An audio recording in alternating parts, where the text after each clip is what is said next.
जय श्री कृष्णा। ओम नमः शिवाय। हिंदू सनातन धर्म में भगवान की पूजा करना कितना जरूरी और महत्वपूर्ण माना गया है, यह तो आप सभी जानते हैं। इसी के चलते लोग अपने घरों में भगवान की मूर्तियां स्थापित कर उनकी पूजा अर्चना वंदन इत्यादि करते हैं, ताकि उन पर जल्दी ही ईश्वर की कृपा प्राप्त हो सके। लेकिन कई लोगों के मन में शंका उत्पन्न हो जाती है कि शिवलिंग घर में रखना चाहिए या नहीं रखना चाहिए। इस प्रकार की समस्याओं का निवारण होना अत्यधिक आवश्यक है, क्योंकि जब मैंने शिव महापुराण की कथा की थी तब भी ये प्रश्न कई लोगों ने किया था, मैंने इसका निवारण भी किया था। लेकिन फिर भी कई लोगों के प्रश्न आए तो उनका उत्तर मैं आपके समक्ष रखना चाहता हूँ प्रमाण सहित। आप बड़े ध्यान से सुनिए कि घर में शिवलिंग स्थापित करना चाहिए या नहीं करना चाहिए। तो सबसे पहले मैं आपको प्रमाण देता हूँ लिंग पुराण में उत्तर भाग के अध्याय संख्या 6 और श्लोक संख्या 27 में एक श्लोक लिखा गया है, जिसमें कहा गया है अग्निहोत्रम गृहे येषाम लिंगार्चाम व गृहेषु च। अर्थात जिस घर के अंदर हवन यज्ञ आदि के साथ साथ शिवलिंग का पूजन होता है, अर्थात इन सब के साथ साथ शिवलिंग का पूजन जो व्यक्ति करता है उसका घर स्वयं शिव स्वरूप हो जाता है, शिवमय हो जाता है। यह प्रमाण लिंग पुराण में दिया गया है। और दूसरा प्रमाण शिव महापुराण में 5वें अध्याय के 18वें श्लोक में दिया गया है, जिसमें वर्णन आता है कि संत कुमार नंदिकेश्वर से चर्चा करते हैं कि शिवलिंग और बेर शिवलिंग और मूर्ति रूप और लिंग रूप की क्या महत्वता है। इसके बारे में नंदिकेश्वर जी से बड़े विस्तार से उसने प्रश्न पूछा था। उसका उत्तर देते हुए यहाँ पर नंदिकेश्वर जी महाराज कहते हैं संत कुमारों से, क्या कहते हैं कि बेर मात्रम च पूजार्थम श्रुतम दृष्टम च भूरिशः शिव मात्रस्य पूजयाम लिंगम वरम च दृश्यते। अर्थात भगवान शिव को छोड़कर जितने भी देवता हैं उन सब की पूजा मूर्ति रूप में होती है, लेकिन भगवान शिव की पूजा बेर मूर्ति रूप अर्थात लिंग रूप में अधिक संख्या में देखा और सुना जाता है। यह प्रश्न किया किसी ने, संत कुमार आदि ने नंदिकेश्वर जी महाराज से।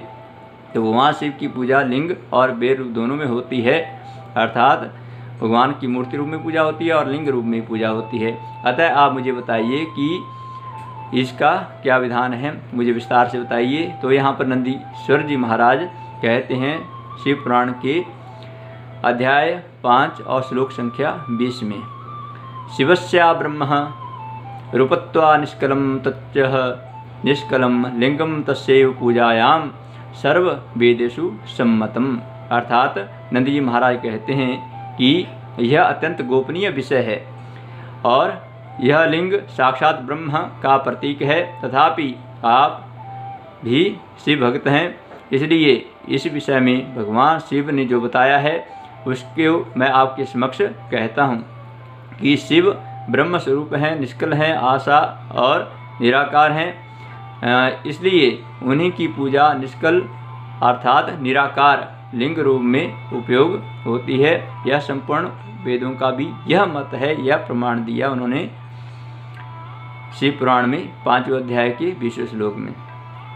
और घर में कितने शिवलिंग रखना चाहिए इसका भी प्रमाण दिया गया कि गृहे लिंग द्वयम न अर्च्यम शालिग्राम द्वयम तथा।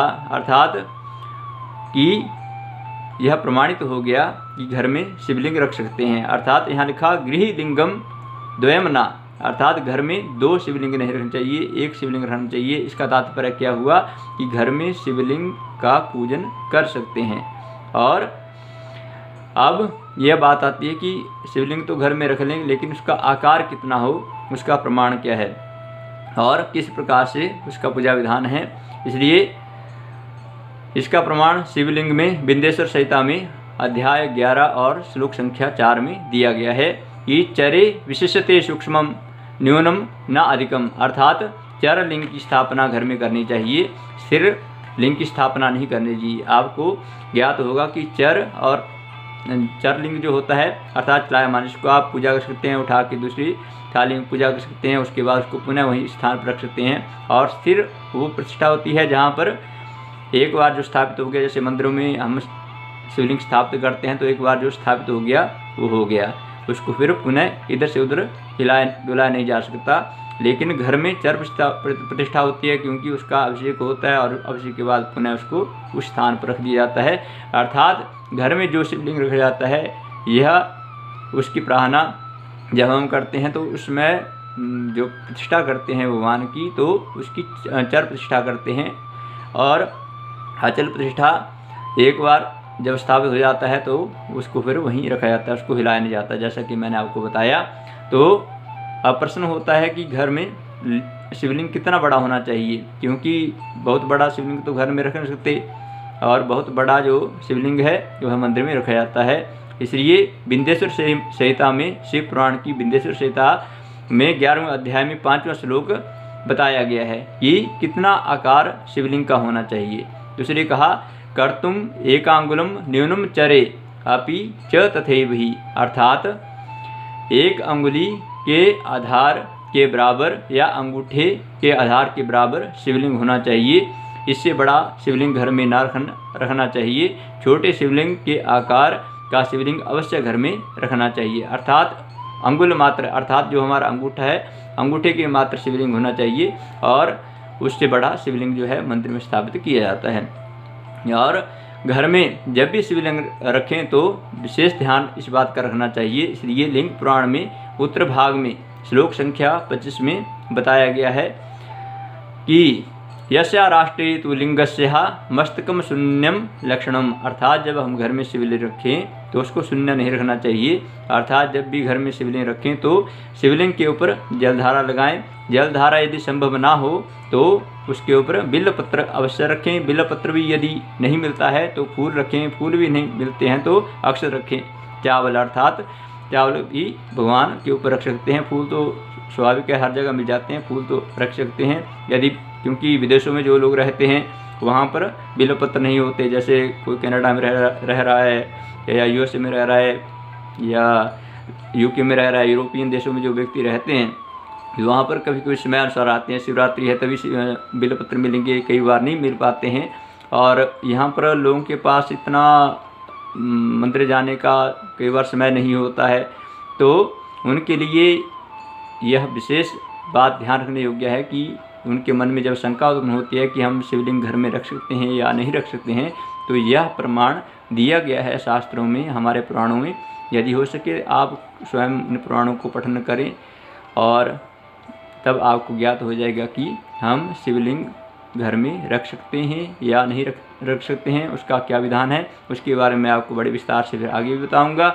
लेकिन आज मैंने आपको यह बताने का उनकी चेष्टा की कि घर में शिवलिंग रख सकते हैं या नहीं। इसके बाद मैं आपको फिर इसका पूजा विधान बताऊंगा कि क्या इसके नियम है और किस प्रकार से इसको करना चाहिए।